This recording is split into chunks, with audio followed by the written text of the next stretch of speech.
What is going on, everybody? The Area Lord is here, and we are doing a review for Fear the Walking Dead Season 5, Episode 1, Here to Help. If you heard that clicking in the background, it was probably me trying to figure out what the name of the episode was, because they don't list it. I mean, unless you have TV Guide, they don't list it. So when I do my streaming, I just have my natural intuition, and I just watch the episode. I'm like, oh, maybe it'll be revealed somewhere. But usually, and this goes for The Walking Dead too, I usually have to look up what the episode title is. So I have an entirely other topic that I'm going to be addressing for the final scene that happens in this episode. I'll talk about it a little bit here, but the majority will just be like the episode as a whole. So if you want my opinions on the Rick Grimes, the Rick Grimes symbol, the A and B government nuclear symbol, the black armored stealth assassins with the triple prongs, the lightning spear, whatever the heck you want to call them. That'll be in a separate video. I'm going to just focus on the main events of the episode, as this is a standard review for this episode. Okay. So in this episode, this is continuing from the season 4 finale, the new stance that Morgan's group, I'm just going to call it Morgan's group. I mean, you could call it Alicia's group, you could call it Strand's group, whatever you want to call it. It's the main cast of characters of Fear the Walking Dead, along with Charlie and some new pickups from the previous season. And they are on a new mission to help people as much as they possibly can. And Morgan reveals in this episode they haven't had a whole lot of luck. I mean, we have to assume they've been in the apocalypse for a number of, year and a half, it's been a while. I mean, it hasn't been the 6-year time jump that we had in The Walking Dead. This is all theoretically happening before that 6-year time jump, maybe even in sync with what's going on in Alexandria with Rick right before he blows up the bridge and gets escorted by helicopter. We're going to talk about that, because all of that syncing with the timelines might be a very interesting point. That, again, is going to be in another vlog I'm making after this one. However, time-wise, they've been at it a little bit. I guess they've made this water, like almost like, it's not the Hoover Dam, but it's a dam that's using water, electric power. They've been holed up there for a bit. Like, that's kind of their base of operations, so they can kind of go out. They have these trucks. They have Al's big tank SWAT SUV truck that she has. So, you got the whole cast and their vehicles and their weapons and all of their resources going out trying to help people. This episode actually doesn't start with them. It starts with two boys, Max and I forget the other one's name, but there's 3 new characters that we're introduced to, 2 boys and a girl, and I didn't know what this plane was. I thought it was the government's plane crashing. I didn't know, I was like, how did they get a plane? But apparently Al got this plane, and she was trying to fly it to help this guy Logan that Morgan heard on the radio. She didn't know how to fly the plane. I guess they lost an engine and they had to crash land the plane. And so the opening sequence is pretty action intense. Actually, Alicia takes this giant, it literally, if you guys have played Fallout New Vegas, there's a weapon called the Warden of the West. When you kill the final boss of Fallout New Vegas, it's this ginormous, like absurdly ginormous axe spear thing. It's this thing's literally like 4 feet tall, and it honestly, Alicia's weapon reminded me of that, because she's hacking and slashing zombies with this thing. It's giant. It's almost like a street sign, hacking and slashing. Morgan's helping her out. At one point, they have like this string of wire that they trip the zombies, and they have just a pile of zombies, and they're pretty efficient. I mean, you got all these walkers coming in, attracted to the flames and the explosion of the plane, that they're just taking them out. And we had some injuries that happen. This is where the kids come into play. Luciana had, with a ginormous, like, spear thing, part of the plane, impaled her shoulder. And they, the kids put pressure. I mean, they're trying to get her nursing attention, and so it's really the fast-pacedness of the first part of the episode kept me entertained. Like, I was entertained with all of the craziness that was going on with that, trying to save her, also trying to take out the walkers, meeting this new group. The girl from the new group comes in this minivan and she's like, hey, get in. She very kind of calmly, she's like, yeah, you really don't know where you've landed. They do start to see some weird things. There's zombie heads that are just that are hung almost like a bird feeder. They're just hanging on trees. There's roadblocks where zombie like intestines have been used as rope to like create roadblocks. So very weird activity. I'm going to assume it's the A and B group. I don't know what else to call them. The A and B group, the helicopter group. That's confirmed kind of pretty much by the end of this episode that they're the ones doing all this mysterious activity. But then we also in this episode have the mystery of Logan. Morgan is dead set on adding a name to the list because they haven't had a whole lot of luck helping anybody. So Morgan's hopeful that Logan can be the first one because most people don't want their help. Most people try to steal from them, whatever. And so Morgan's trying to, like, again, this is kind of like reminiscent of the old Morgan when his philosophy, like he needed like physical blatant truth that his philosophy was working. Like his all life is precious and stuff like that. So saving this guy is going to be proof for Morgan that his new mentality of saving people is worth it and is the right course for him and his people. They end up at this truck stop and something seems off. Logan said he'd be there. There's no one there. They give Luciana medical attention. They obviously she's not going to die. They rip the rebar, kind of like Rick Grimes. They rip the rebar out of her shoulder. I guess characters in the Walking Dead universe can survive rebar injuries without being, poisoned or getting infected or whatever. And then slowly they find out, the kids leave. The kids get skeptical. They don't understand why Morgan is so dead set on saving this guy. And then they take off. They take off. Obviously, they're too spooked. They don't know Morgan and Alicia in the group. They don't know who they are, so they just take off, which is fine. I'm sure we'll see them in some capacity. It's kind of cool that kids are the new main not main characters, but the new cast of characters. Like, if you're going to add new characters to this season, it's cool that they're just kids surviving the apocalypse because they're growing up in a world kind of like Judith or Carl that they don't know how to really be kids. Being a kid now is hunting, surviving. That's actually how this episode starts. The kids are hunting a deer. And so it's different as opposed to kids these days just go to school, play a sport, come home, eat, sleep, shit, drink, whatever the hell. These kids, it's real survival. So they have warped mentalities about how they should be interacting with people and living. So they're not going to just stay at this truck stop with Morgan. They take off. Radio call finally comes in. This Logan guy apparently made them go to this truck stop as far away as possible so that he could basically, I guess he owns the dam facility that they're in. I didn't really understand. I guess that he owned that facility. I guess that's what they're trying to tell you. He owned that facility, and he wasn't happy that they were there. So he tried to get them as far away as possible so that he could take it over. Some of the group comes back to discover this, and they are kind of like in a standoff. Alicia threatens them at one point. I don't know what's going to become of that.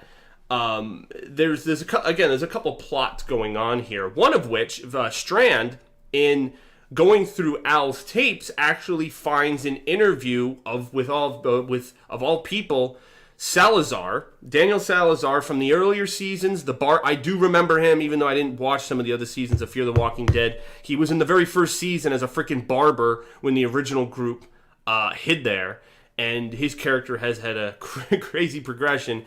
And now he's back. We knew this in the trailer that he was coming back. But in the episode, Strand sees it and he's like, holy shit. So what's he been up to? What group is he a part of? In the trailer, we see he's got this giant, LMG. So he's doing well for himself. He was always kind of a badass survivor. So, I mean, we knew he was capable of that. So they leave that off. So it looks like Victor's going to go look for him. And then Al is going back. So here's where we get to the vlog I'm going to make next, which talks about this. And my theories mainly.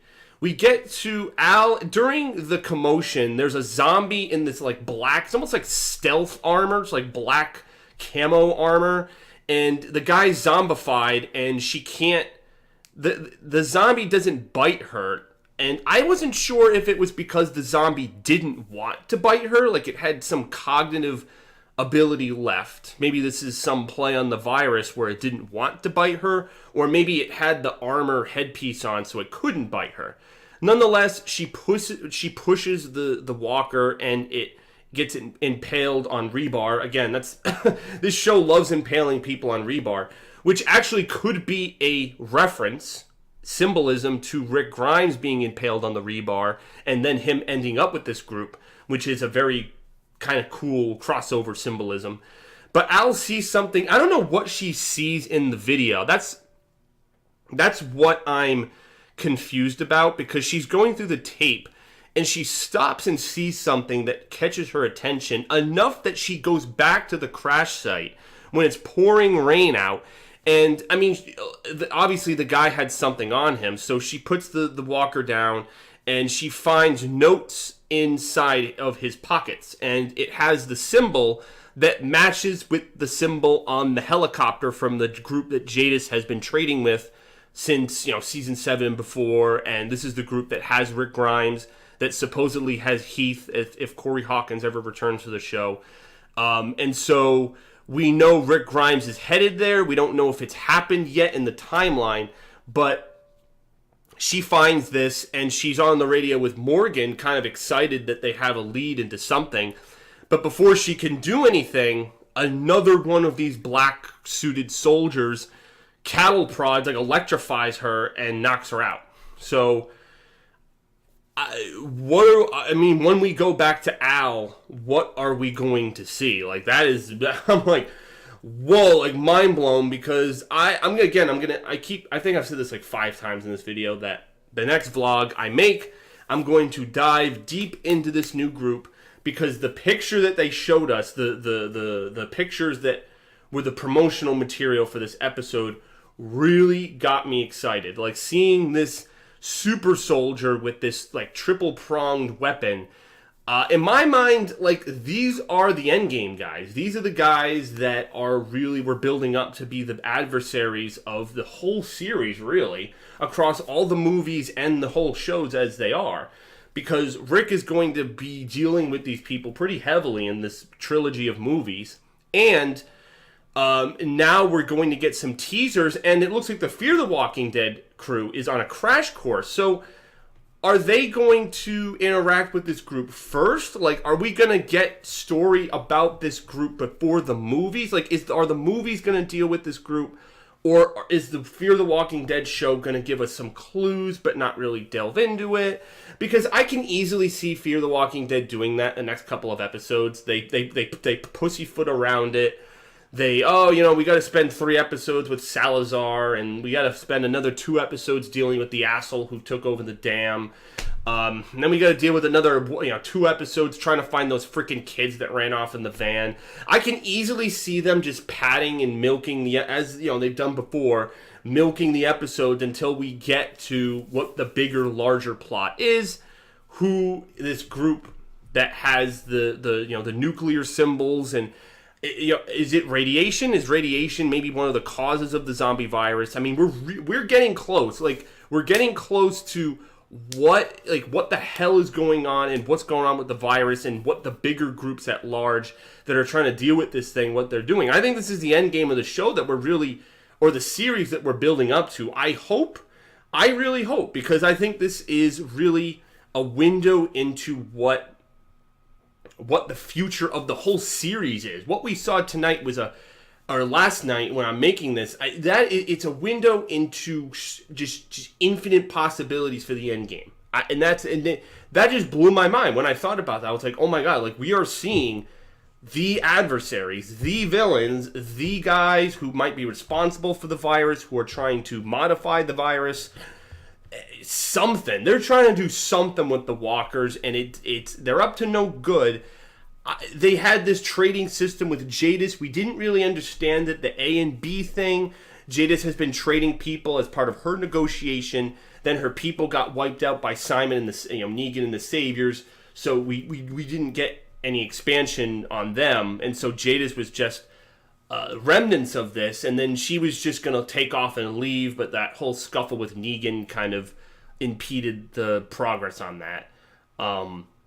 So who knows? Who knows where we go from here? I am really interested in hearing what you guys have to say about this, because like I said, this opens up infinite possibilities for the show, and I am really excited. And as a whole, I mean, this episode, what would I give it? I mean, I haven't really reviewed Fear the Walking Dead episodes. This is the first one in, like, years I've done. So maybe I'll give it a solid 8. I mean, like, part of me, it's slow. Like, it is slow, but maybe that's because I haven't invested a lot with the Fear the Walking Dead characters. Also, there's so many different plot points and plot lines going on at the same time that I hope, like I said, they don't just, pad and milk the episodes and then get to the freaking radiation government A and B group until the very end. I don't know. We will have to wait and see. But I'll have to make, when the season is over of Fear the Walking Dead, I will make some perspective video as we get more information about this group, because I'm locked in, man. Like this, I haven't been been excited for a group since Negan and the Saviors, since anticipating the adaptation from the comics of Negan, from Jeffrey Dean Morgan and the Saviors. But this is bigger. This is bigger because Negan was a tyrant. They controlled a lot of territory. They were warlords. But this is directly related to the zombie outbreak, in my opinion. This is getting at the heart of the show, all the way back to the Edwin Jenner days when he was trying to figure out a cure. They had the TS-19 samples that were very pure. They blew up in that lab accident, and he gave us insight into the virus. But we never, ever since that episode in 2010, when Edwin Jenner explained the virus in his terms, we've really, other than Rick revealing that you turn into a walker no matter how you die, there's been no expansion. It's just been fighting humans, trying to survive. We haven't dealt with anything like that. And I know Kirkman doesn't want to, but maybe he's finally giving it to, maybe he didn't want to, but maybe he'll eventually do it. That's what I'm thinking. So now we're going to get it. Now we're going to get it. I hope. I really do. And I want your guys' opinion. The video I was going to make, I've kind of said a lot of it right now. And I still think it's worth it because I want to do a deep dive into who this group is. And I'll make an updated part 2 once I finish Fear the Walking Dead Season 5. By the time Fear the Walking Dead Season 5 concludes, maybe we'll have some more news on the Rick Grimes movies, because Gimple has said that news on the movies is coming. I don't know, like, are we going to get updates? Because I know, the Spoiling Dead, are they going to try to figure out where it's filming? Are they, because once, you get photos of Andrew Lincoln on set, maybe with Pollyann McIntosh, who plays Jadis, you're going to get these things eventually. I don't know when they're going to happen, but it's news for us to follow. So, exciting times for The Walking Dead. I'm very excited. There's so, again, a complete 180 from last year when the Savior arc concluded, and then Rick, was going to leave the show, and no one knew what was going on, and I was losing my fucking mind, dude. But now I've gone like the complete opposite, and I've said this in other vlogs, but yeah. But back to the main point of this video. This was a good premiere for Fear the Walking Dead Season 5. They've had really interesting plot lines, and I'm just really intrigued by what we're going to get this season. It's a wild card. This is a wild card season for Fear the Walking Dead, and I'm excited. And the new cast of kids are decent, and I'll be interested to see who they are and what they do and how they factor into the bigger story. So, all right, thank you guys very much. Comment, rate, subscribe. I'll see you for that A and B helicopter predictions discussion video, and until then, see you later. Peace.